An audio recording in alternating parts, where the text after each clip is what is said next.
Holi सपलर church में हाल ही में यीशु की कब्र के आसपास चल रहे जीर्णोद्धार कार्य के दौरान नई खोजें हुईं। होली सपलर चर्च के नीचे, जहां लाखों लोगों का मानना है कि यीशु को दफनाया गया था, चुपचाप कुछ खोजा गया, कुछ ऐसा जिसकी किसी ने कल्पना भी नहीं की थी। एक ऐसी सतह जिसे कभी उठाया ही नहीं जाना चाहिए था। कब्र के नीचे एक खालीपन, ऐसी जगह पर लिनेन जहां लिनेन नहीं होना चाहिए था। और फिर कुछ नहीं। यीशु की कब्र मानी जाने वाली इमारत के ऊपर से संगमरमर की एक पटिया हटाई गई है और पुरातत्वविद अब उसके नीचे मौजूद चीजों का विश्लेषण कर रहे हैं।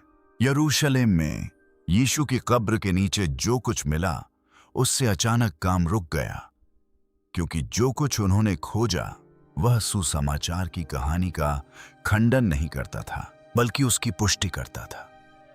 चर्च में हुई उनकी एक खोज ने यूहन्ना की पुस्तक में वर्णित सुसमाचार की कहानी को प्रमाणित किया, और इससे सभी संबंधित लोग भयभीत हो गए। देखते रहिए, वो फर्श जिसे कभी उठाया नहीं जा सकता था। सदियों से लोग यरूशलेम के पवित्र सेफलर चर्च के पत्थर के फर्श पर बिना किसी संदेह या झिझक के चलते रहे। दुनिया के कोने कोने से तीर्थयात्री घिसे हुए संगमरमर पर कदम रखते थे, यह मानते हुए कि ईसाई धर्म की सबसे महत्वपूर्ण कहानी उनके नीचे सुरक्षित रूप से दबी हुई है। फर्श ठोस लगता था, यह स्थायी प्रतीत होता था। किसी ने कल्पना भी नहीं की थी कि यह टूट सकता है। इसने पीढ़ियों से प्रार्थनाओं, शोक, आशा और आस्था को अपने साथ ढोया था, और उस लंबे इतिहास ने सुरक्षा की ऐसी भावना पैदा कर दी थी जिस पर किसी ने सवाल उठाने की सोची भी नहीं। लेकिन 2022 में एक नियमित संरचनात्मक निरीक्षण के दौरान सुरक्षा की वह भावना चकनाचूर हो गई। इंजीनियरों को उस छोटे से मंदिर के चारों ओर लगे संगमरमर के फर्श की जांच करने के लिए भेजा गया था, जो उस स्थान को चिन्हित करता है जिसे यीशु की कब्र माना जाता है। पहले तो काम सामान्य सा लगा, फिर उन्होंने फर्श पर पतली पतली दरारें फैलती देखीं। दरारें छोटी थीं, लेकिन एक निश्चित पैटर्न में थीं। लेजर उपकरणों ने कुछ और भी भयावह खुलासा किया। जमीन धंस रही थी। यह हलचल धीमी थी, लेकिन मापी जा सकती थी।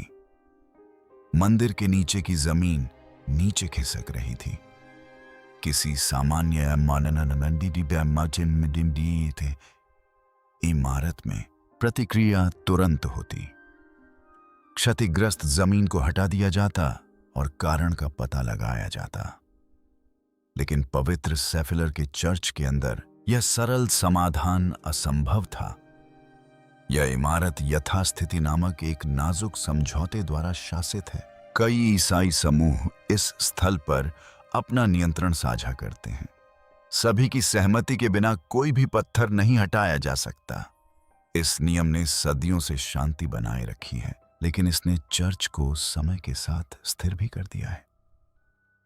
मरम्मत का काम दशकों तक टलता रहता है।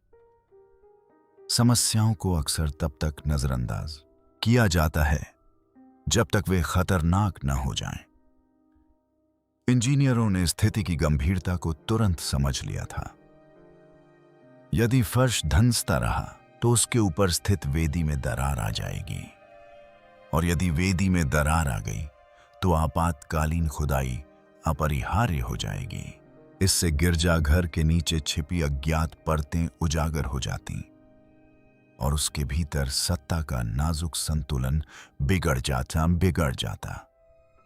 भय धीरे धीरे फैलने लगा। इंजीनियरों ने अपनी पूरी रिपोर्ट देने में देरी की। आधिकारिक दस्तावेजों में संयमित भाषा का प्रयोग किया गया। हर कोई जानता था कि खतरा बढ़ रहा है, और कोई नहीं जानता था कि इसे कैसे रोका जाए। अनुमति मिलने में कई साल लग गए। जब अंततः मंजूरी मिली तो माहौल तनावपूर्ण था। निर्देश सख्त थे। केवल फर्श की मरम्मत करें, आवश्यकता से अधिक कुछ भी रिकॉर्ड न करें। तेजी से काम करें और जितना हो सके कम बोलें। अप्रत्याशित घटना होने पर किसी को भी सुरक्षा का आश्वासन नहीं दिया गया था। जैसे ही संगमरमर की पहली पटिया उठाई गई, वातावरण बदल गया। आवाजें धीमी पड़ गईं, हाथ कांपने लगे, औजार भारी लगने लगे। मजदूर बार बार अपने नाप की जांच कर रहे थे। किसी ने मजाक नहीं किया, किसी ने आराम नहीं किया। कई लोगों के सीने में डर कस गया। वहीं कुछ अन्य लोगों को विस्मय का तीव्र अनुभव हुआ। सभी जानते थे कि वे किसी ऐसी चीज के ऊपर खड़े थे जिसे समय से असंबंधित कारणों से सील कर दिया गया था। जैसे जैसे फर्श का अधिक हिस्सा हटाया गया, यह स्पष्ट हो गया कि क्षति आकस्मिक नहीं थी। दरारें मंदिर के ठीक नीचे लगभग आयताकार आकार में बनी हुई थीं। यह धंसाव एक स्पष्ट सीमा का अनुसरण करता था। मंदिर के नीचे की जमीन इस तरह से असमान थी जैसी नहीं होनी चाहिए थी। कोई प्राचीन और छिपी हुई चीजें पाबदूजेटा साइमिट्री ऊपर की संरचना पर दबाव डाल रही थी। यह साधारण क्षय नहीं था, यह सुनियोजित था, यह जानबूझकर किया गया था। इस एहसास ने अगला कदम उठाने पर मजबूर कर दिया। स्कैन का आदेश दिया गया और छवियों में मंदिर के नीचे एक ऐसी संरचना दिखाई दी जो स्थल के बारे में इतिहासकारों की सभी मान्यताओं के बिल्कुल विपरीत थी। आधारशिला मानचित्रों से मेल नहीं खाती थी। ग्राउंड पेनेट्रेटिंग रडार को अत्यंत सावधानी से गिरजाघर में लाया गया। इसका उपयोग केवल सतह की स्कैनिंग तक सीमित था। नीचे के पत्थर को छूना मना था। किसी भी चीज को छेड़ा नहीं जाना था। इंजीनियरों ने कहा कि लक्ष्य सीधा साधा था। उन्हें यह सुनिश्चित करना था कि मंदिर के नीचे की चट्टान इतनी मजबूत है कि सुदृढ़ीकरण सुरक्षित रूप से स्थापित किया जा सके।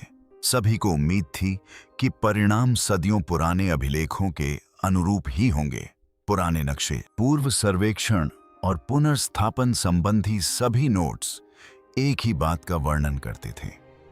ठोस चूना पत्थर बिना किसी रुकावट के नीचे की ओर फैला हुआ था। इसके अलावा कुछ और उम्मीद करने का कोई कारण नहीं था।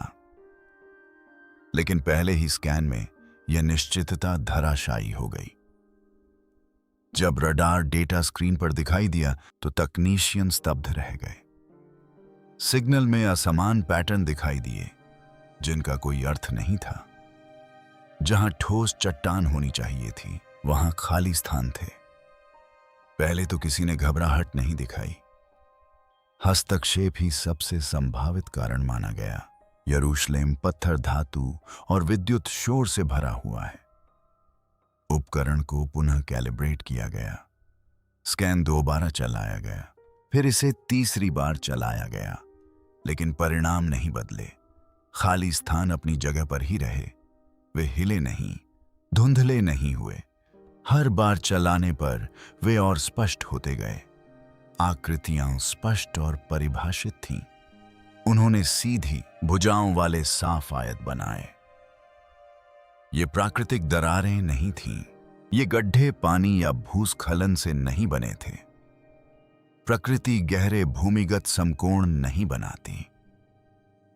स्क्रीन पर जो दिखाई दिया उसमें संतुलन, संरचना और उद्देश्य झलक रहा था। जैसे ही तकनीशियन ने गहराई के मापों का अध्ययन किया, कमरे में भय फैल गया। आकृतियों की ऊंचाई और चौड़ाई एक समान थी। वे बेतरतीब ढंग से बिखरी हुई नहीं थीं। वे बहुत पास पास स्थित थे। इससे भी बुरी बात यह थी कि वे सीधे मकबरे के ठीक नीचे केंद्रित थे। चर्च के बाकी हिस्से में सब कुछ सामान्य था। ठोस पत्थर, कोई दरार नहीं, कोई अप्रत्याशित बात नहीं। समस्या केवल इमारत के सबसे पवित्र स्थान के नीचे ही थी। आंकड़े आधिकारिक तौर पर ज्ञात सभी जानकारियों से मेल नहीं खाते थे। किसी भी प्राधिकारी के लिखित रिकॉर्ड में दफन शिला के नीचे किसी संरचना का उल्लेख नहीं था। वेटिकन के पास भी कोई दस्तावेज नहीं था। ग्रीक ऑर्थोडॉक्स अभिलेखागार में कुछ भी नहीं मिला। अर्मेनियाई अभिलेखों में भी कोई जानकारी नहीं थी। पीढ़ियों से देखभाल करने वालों ने कसम खाकर कहा था कि नीचे कुछ भी नहीं है, लेकिन रडार ने अब कुछ और ही संकेत दिया। टीम ने निश्चितता के लिए आसपास के क्षेत्रों में नियंत्रण स्कैन किए। परिणाम उम्मीदों से बिल्कुल मेल खाए। उपकरण बिल्कुल सही ढंग से काम कर रहा था। कोई तकनीकी खराबी नहीं थी, कोई गलती नहीं हुई थी। मकबरे के नीचे की जमीन बदल गई थी क्योंकि उसमें बदलाव किया गया था। कार्यक्षेत्र का माहौल तेजी से बदल गया। भ्रम की जगह भय और संयम ने ले ली। इंजीनियर हर शब्द को लेकर सतर्क हो गए। रिपोर्टों को दोबारा लिखा गया। स्पष्ट शब्दों को नरम कर दिया गया। शून्य शब्द गायब हो गया और उसकी जगह विसंगति ने ले ली। फाइलें प्रतिबंधित कर दी गईं, पहुंच सीमित कर दी गई। किसी ने भी खुले तौर पर किसी पर सच्चाई छिपाने का आरोप नहीं लगाया, लेकिन इसकी जरूरत भी नहीं थी। चुप्पी ही सब कुछ कह रही थी। निष्कर्ष अपरिहार्य था। मंदिर के नीचे की चट्टान को काटा गया था। अतीत में किसी ने ठोस चूना पत्थर को उद्देश्यपूर्ण ढंग से तराशा था। उस कार्य के लिए समय, कौशल और योजना की आवश्यकता थी। इसका अर्थ गोपनीयता भी था। नीचे जो कुछ भी था वह युद्धों, आग, विनाश और पुनर्निर्माण से बच गया था, लेकिन कभी दर्ज नहीं किया गया था। यह सच था। यह छिपा रहा, जबकि इसके ऊपर बसा शहर बार बार तहस नहस होता रहा। पृथ्वी पर सबसे अधिक अध्ययन किए गए स्थलों में से एक के नीचे ऐसी कोई चीज कैसे मौजूद हो सकती है? यह समझने के लिए टीम को अतीत की ओर देखना पड़ा। उन्हें उस दौर का सामना करना पड़ा जब यरूशलेम का सावधानी पूर्वक जीर्णोद्धार नहीं किया गया था। इसे कुचल दिया गया, ढक दिया गया और भुला दिया गया। रोम ने यहां निर्माण नहीं किया, रोम ने इसे दफना दिया। सन 70 ईस्वी में जब यरूशलेम रोम के अधीन आ गया तो शहर पर केवल बलपूर्वक कब्जा नहीं किया गया, इसे टुकड़ों टुकड़ों में तोड़ दिया गया। रोमन सैनिकों ने इमारतों को नष्ट कर दिया, मोहल्लों को तहस नहस कर दिया और शहर की पहचान को पूरी तरह मिटा दिया। इसके बाद जो हुआ वह पुनर्निर्माण नहीं था, बल्कि एक तरह से सब कुछ मिटा देना था। दशकों बाद जब सम्राट हैड्रियन ने शहर को आलिया कैपिटोलिना के रूप में पुनर्निर्मित करने का आदेश दिया, तो उनका उद्देश्य स्पष्ट और निर्मम था। वे यहूदी स्मृति को मिटाना और ईसाई धर्म के बढ़ते प्रभाव को कुचलना चाहते थे। सबसे पहले पवित्र स्थलों को निशाना बनाया गया। महत्व रखने वाले स्थलों को तब तक समतल किया गया जब तक कि कुछ भी पहचानने योग्य नहीं बचा। फिर उनके ऊपर रोमन मंदिर बनाए गए, अतीत का सम्मान करने के लिए नहीं, बल्कि उसे फिर से लिखने के लिए। कई क्षेत्रों में रोम ने ऊपर की ओर पुनर्निर्माण नहीं किया, इसके बजाय उसने नीचे की ओर विनाश किया। पूरे जिले मलबे में तब्दील हो गए और फिर जमीन में दब गए। यह लापरवाही से किया गया विनाश नहीं था, यह सुनियोजित था। रोमन इंजीनियरों ने इतिहास को पत्थर और मिट्टी की परतों के नीचे दबाने के लिए अपनी कुशलता का इस्तेमाल किया। इंजीनियरिंग नियंत्रण का एक साधन बन गई। गिरजाघर के फर्श के नीचे मिली परत इस विधि से बिल्कुल मेल खाती थी। आंकड़ों का अध्ययन कर रहे पुरातत्वविदों ने इसे तुरंत पहचान लिया। मंदिर के नीचे दूसरी शताब्दी के मलबे की एक मोटी परत थी जो कसकर पैक की गई थी। यह किसी ढहने या भूकंप का परिणाम नहीं था। पत्थरों को एक समान आकार में तोड़ा गया था और बलपूर्वक एक साथ दबाया गया था। परत समतल और घनी थी। किसी ने इसे करने में समय लगाया था। यह छोड़ा हुआ मलबा नहीं था, इसे जानबूझकर भरा गया था। इसका मतलब यह था कि लक्ष्य निर्माण नहीं था, लक्ष्य दफन करना था। मिट्टी के भार से उसके नीचे की कोई भी चीज कुचल जाती और दब जाती। इसने आवागमन अवरुद्ध कर दिया और रास्तों को मिटा दिया। इसने सुनिश्चित किया कि आने वाली पीढ़ियां ऊपर तो चलेंगी, लेकिन उन्हें पता नहीं चलेगा कि नीचे क्या खो गया है। रोम नहीं चाहता था कि इन स्थानों को याद रखा जाए। वह चाहता था कि ये स्थान दुर्गम हों, लेकिन एक क्रूर विडंबना यह थी कि उसी हिंसा ने नीचे दी हुई उषत दबी हुई चीजों की रक्षा की। टन भर ठोस पत्थरों के नीचे पिछली परतों को सील करके हवा का पियाई प्रवेश रोक दिया गया। नमी सीमित कर दी गई। जो पदार्थ सामान्यतः सड़ जाते वे संरक्षित रहे। पत्थर की सतहों को अछूता छोड़ दिया गया, क्योंकि उनका पुनः उपयोग करने का कोई कारण नहीं था। पूरे कमरे बिना नष्ट हुए इतिहास से गायब हो गए। इससे यह स्पष्ट हो गया कि दुनिया के सबसे अधिक अध्ययन किए गए धार्मिक स्थलों में से एक के नीचे कोई चीज बिना किसी लिखित रिकॉर्ड के कैसे बची रह सकती है। रोम ने इसके ऊपर निर्माण नहीं किया। रोम ने इसे दफना सामिना दिया। जो कुछ भी बचा रहा वह इसीलिए बचा रहा क्योंकि इसे एक ऐसे साम्राज्य द्वारा बंद कर दिया गया था जो इसे मिटाना चाहता था। जब टीम को यह बात समझ में आई तो एक नया डर पैदा हो गया। अगर रोमन काल की भराई बरकरार थी तो उसके नीचे की परतें शायद अछूती रही होंगी। शायद उनमें कभी प्रवेश नहीं किया गया होगा। शायद उन्हें कभी खोदा या बदला नहीं गया होगा। यह संभावना चिंताजनक थी। इसका मतलब था कि नीचे जो कुछ भी छिपा था वह दूसरी शताब्दी से ही सीलबंद रहा था। और आगे के आंकड़ों से जो पता चला उससे यह डर जायज साबित हुआ। वह पत्थर की खदान जो अब एक बगीचा बन गई थी। रोमन काल के विनाश की परत के नीचे जमीन अचानक और पूरी तरह बदल गई। जमा हुआ मलबा गायब हो गया। अड्याई की कुचले हुए पत्थर और गारे गायब हो गए थे। उनकी जगह पुरातत्वविदों को बारीक चूना पत्थर की धूल मिली, जिसमें काटने के औजारों से निकले छोटे छोटे टुकड़े मिले हुए थे। आधार चट्टान पर पत्थर निकाले जाने के स्पष्ट निशान थे। ये निशान तीखे और जानबूझकर बनाए गए थे। इसमें कोई संदेह नहीं था कि यह क्या था। यह पहली शताब्दी की कोई पत्थर की खदान थी, जहां से पत्थर के बड़े बड़े टुकड़े सीधे धरती से काटकर निर्माण के लिए ले जाए गए थे। पहली नजर में यह खोज तर्कसंगत लगी।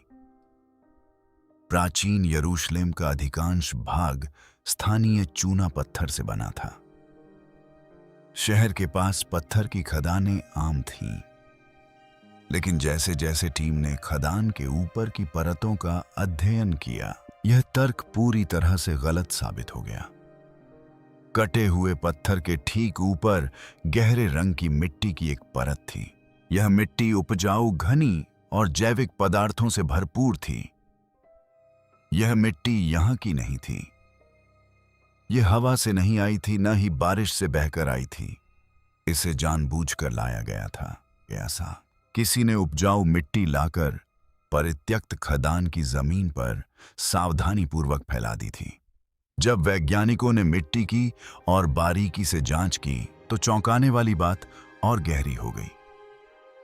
उसमें पराग कण अभी भी सुरक्षित थे। ये कण जैतून और अंगूर के पेड़ों से आए थे। ये जंगली पौधे नहीं थे। ये हाथ से उगाई गई फसलें थीं। इससे भी अधिक चिंताजनक बात यह थी कि मिट्टी के नीचे चूना पत्थर में सीधे उथली क्यारियां खोदी गई थीं।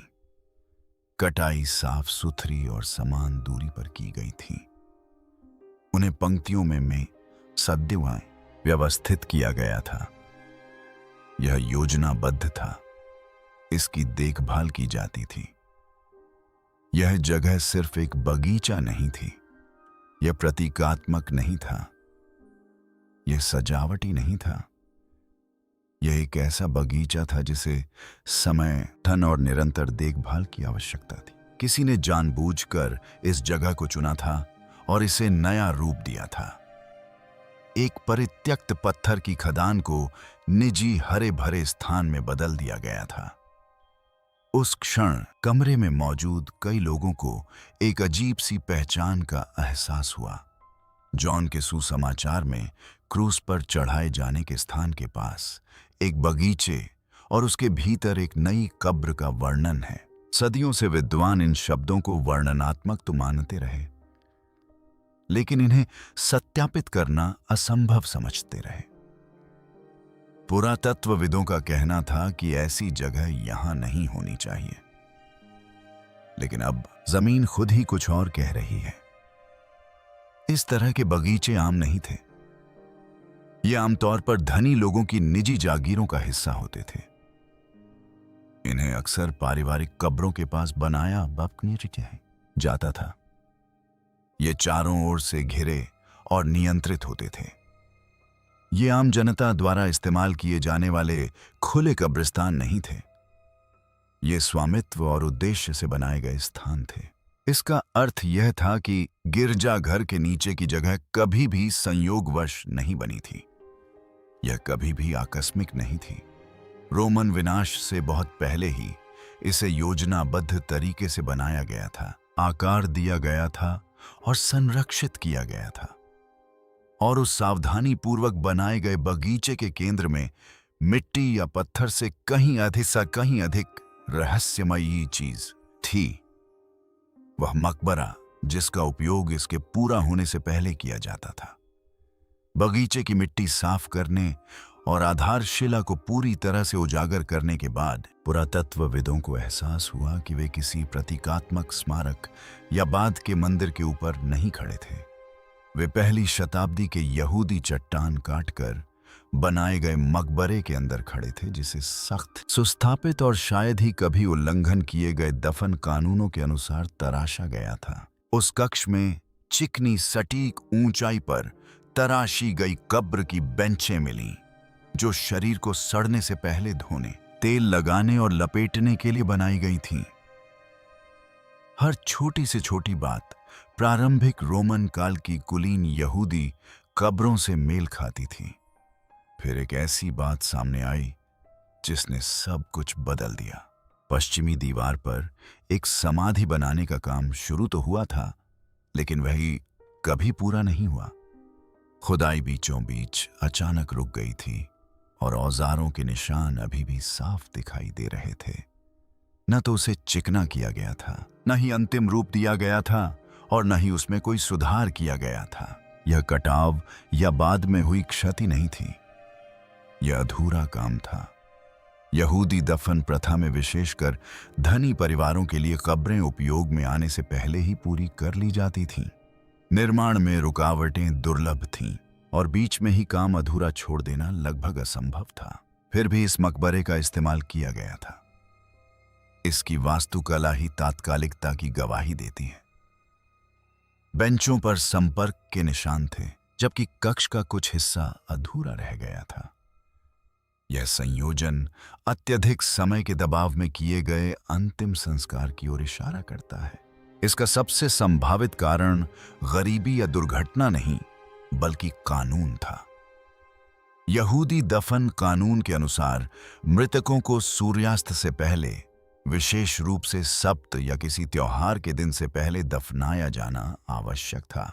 उस दबाव का सीधा वर्णन मरकुस के सुसमाचार 15:42-46 में किया गया है, जिसमें कहा गया है कि अंत्येष्टि जल्दबाजी में की गई क्योंकि शाम होने वाली थी।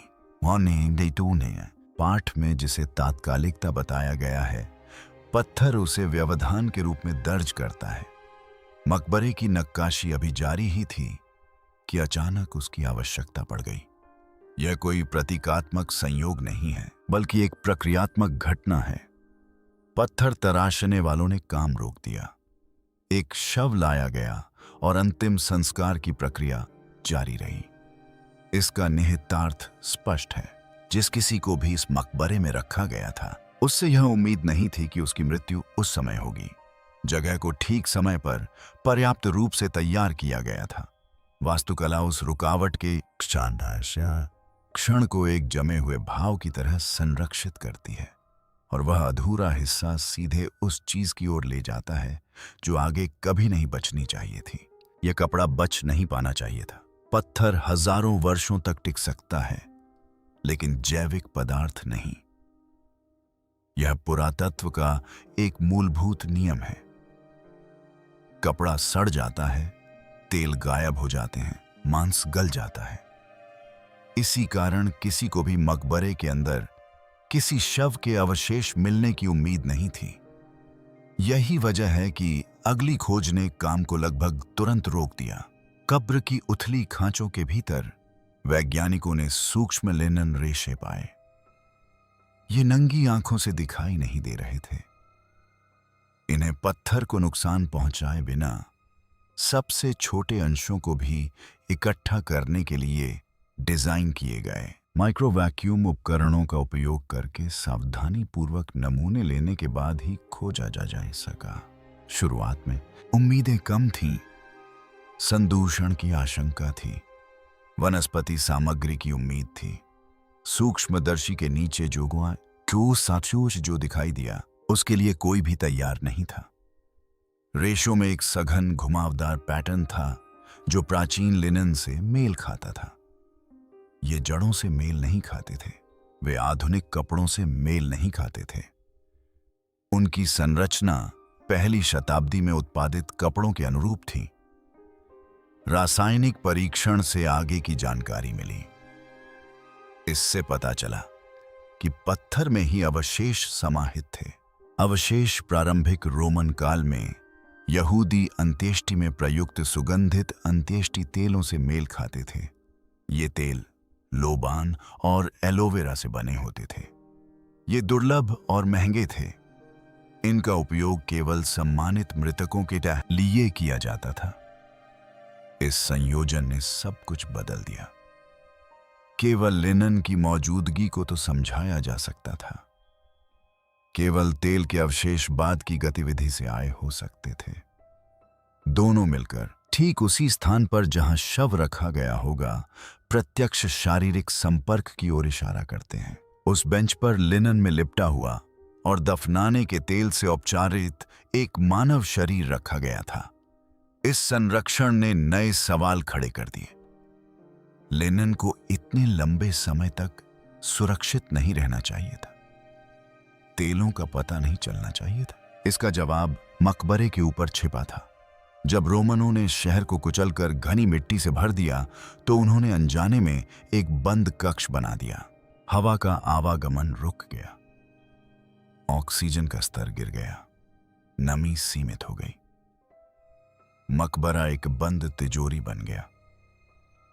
जो कुछ वर्षों में गायब हो जाना चाहिए था, वह सदियों तक वहीं बंद रहा। जॉन के सुसमाचार में वर्णित वर्णन में मसालों से लिपटे लिनेन के वस्त्र में लिपटे शरीर का जिक्र है। यहूदी रीति रिवाज के अनुसार पुरातत्व ने अब लिनेन की पुष्टि की। पुरातत्व ने मसालों की पुष्टि की। पुरातत्व ने दफन स्थल पर रखे जाने की पुष्टि की।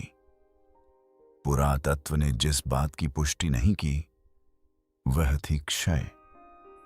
न तो हड्डियां थीं, न टुकड़े, न ही सड़ते हुए शरीर का कोई अवशेष। लिनेन वहां था, तेल वहां थे, एक शरीर स्पष्ट रूप से वहां था, और अब वह गायब हो गया है। यह उपेक्षा या गड़बड़ी के कारण हुई अनुपस्थिति नहीं थी। यह उपस्थिति के बाद अनुपस्थिति थी। इसने जांच को उस जगह तक पहुंचा दिया जहां पुरातत्व शायद ही कभी पहुंचता है। सबूत मौजूद थे, शरीर नहीं। और उस स्थल के नीचे डेटा से पता चलता है कि अभी और भी कुछ बाकी है। कक्ष के नीचे का कक्ष ग्राउंड पेनेट्रेटिंग रडार में अभी भी रहस्य छिपे थे। दफन पटिया के ठीक नीचे मुख्य बामचांदी मिंडिनानस मुख्य मकबरे के फर्श के ठीक नीचे तकनीशियनों ने कुछ ऐसा देखा जिसकी उन्हें उम्मीद नहीं थी। डेटा ने एक आयताकार खाली जगह का खुलासा किया। इसके किनारे नुकीले थे, इसकी गहराई एक समान थी। यह कोई प्राकृतिक दरार नहीं थी, यह कोई धंसाव भी नहीं था। इसका आकार एकदम सटीक था, इसकी ज्यामिति से स्पष्ट इरादा झलकता था। किसी भी ऐतिहासिक अभिलेख में इसका उल्लेख नहीं है, किसी भी जीर्णोद्धार रिपोर्ट में इसका जिक्र नहीं है। ऐसा लग रहा था मानो मकबरे की नींव में ही कोई रहस्य छिपा हो, क्योंकि ऊपर के संगमरमर के फर्श को तोड़ना मना था। टीम को तुरंत कोई उपाय ढूंढना पड़ा। चूना पत्थर में बनी एक प्राकृतिक दरार से सावधानी पूर्वक एक माइक्रो कैमरा डाला गया। मॉनिटरों पर फुटेज दिखने लगा। जो कुछ उन्होंने देखा उसे देखकर सब दंग रह गए। मुख्य मकबरे के नीचे एक दूसरा कक्ष बिल्कुल सुरक्षित था। फर्श पर जमी धूल लगभग 2000 वर्षों से वैसी ही थी। वहां न तो पैरों के निशान थे, वहां न तो पैरों पाए न ही औजारों के। दीवारें चिकनी और साफ थीं। ढहने के कोई संकेत नहीं थे, न ही पहले किसी घुसपैठ के कोई निशान थे। कक्ष के केंद्र में एक चूना पत्थर की बेंच रखी थी। वह प्रयुक्त प्रतीत होती थी। उसके किनारे नुकीले थे, उसकी सतह एकदम नई थी। उस पर मौसम का कोई प्रभाव नहीं पड़ा था। वहां कोई मानव अवशेष नहीं थे, फिर भी कुछ निशान मौजूद थे। सूक्ष्म सूती रेशे फिर से दिखाई दिए, इस बार बेंच पर घने गुच्छे में। रेशे एक ही जगह पर केंद्रित थे, मानो किसी लिपटी हुई आकृति को वहां थोड़ी देर के लिए रखा गया हो और फिर हटा दिया गया हो। यह पैटर्न जानबूझकर बनाया गया था। यह एक ही स्थान पर केंद्रित था। वहां कोई खरोंच नहीं थी, कोई घसीटने के निशान नहीं थे, लूटपाट का कोई संकेत नहीं था। कक्ष को सील करके संरक्षित किया गया था। इसे जबरदस्ती खाली नहीं कराया गया था। यह यहूदी दफन परंपरा में ज्ञात किसी भी चीज से बिल्कुल अलग था। कब्र के नीचे एक द्वितीय कक्ष को छिपाने की कोई प्रथा नहीं थी। ये मिटकी थी जिससे वह खाली तो रहे लेकिन पूरी तरह से संरक्षित रहे। कब्रों के रोमन पुनः उपयोग से इसकी व्याख्या नहीं की जा सकती। कब्रों की लूट हमेशा अव्यवस्था पैदा करती है। प्राकृतिक क्षय हमेशा अवशेष छोड़ता है। अभिलेखों में ऐसा कुछ भी नहीं था जो वे देख रहे थे। यह उपेक्षा नहीं थी, यह परित्याग नहीं था, यह बिना किसी व्यवधान के किया गया स्थानांतरण था। फीड जारी रहने के दौरान कमरे में सन्नाटा छा गया। कोई नहीं बोला, किसी ने भी जोर से कोई अटकल नहीं लगाई। नोट्स सावधानीपूर्वक, संयम से और चिकित्सकीय ढंग से लिखे जा रहे थे। उन्होंने जो देखा था उसका भार इतना अधिक था कि व्यर्थ की बातचीत का कोई मतलब नहीं था। इसका निहितार्थ स्पष्ट था। मकबरे का इस्तेमाल किया गया था। एक शव को लपेटकर उस बेंच पर रखा गया था और फिर शव को हटा दिया गया था। बाकी सब कुछ इसी एहसास से जुड़ा था। कक्ष को संरक्षित और छिपाने के उद्देश्य से बनाया गया था और उस सच्चाई ने सीधे उस अंतिम अकल्पनीय निर्णय को जन्म दिया।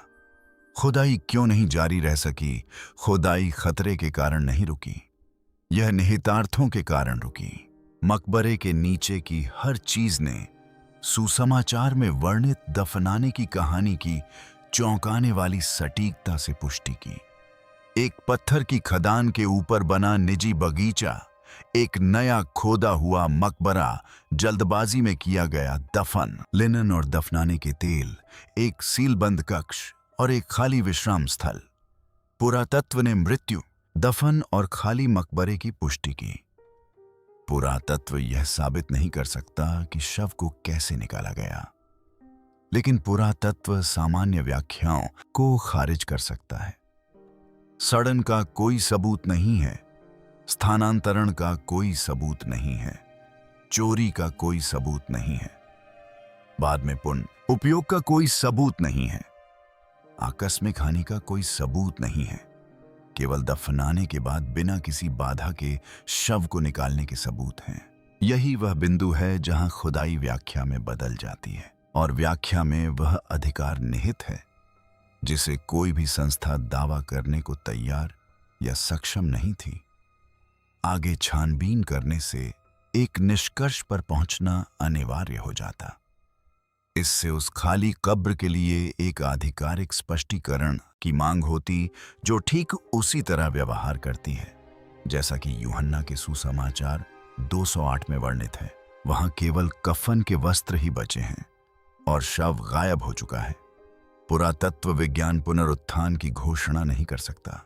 यह इस बात का प्रमाण नहीं दे सकता कि क्या हुआ था, लेकिन यह इस बात की पुष्टि कर सकता है कि कहानी के लिए भौतिक परिस्थितियां मौजूद हैं, और यह दिखा सकता है कि सभी सामान्य व्याख्याएं विफल हो जाती हैं। इसीलिए काम रुक गया। आस्था को खतरा होने के कारण नहीं, सुरक्षा संबंधी चिंताओं के कारण नहीं, बल्कि इसलिए कि मकबरे के नीचे की जमीन अब तटस्थता की अनुमति नहीं देती थी। खुदाई उस सीमा तक पहुंच चुकी थी जिसे विज्ञान अर्थ के प्रवेश के बिना पार नहीं कर सकता, और अर्थ ही वह चीज है जिसकी रक्षा के लिए इस स्थल को 2000 वर्षों से सीलबंद रखा गया है। मकबरे के नीचे मिली कोई भी चीज बाइबल के विवरण का खंडन नहीं करती। सबसे डरावनी बात तो यह है कि यह कितनी पूरी तरह से सहमत है। देखने के लिए धन्यवाद। अगले वीडियो में मिलते हैं।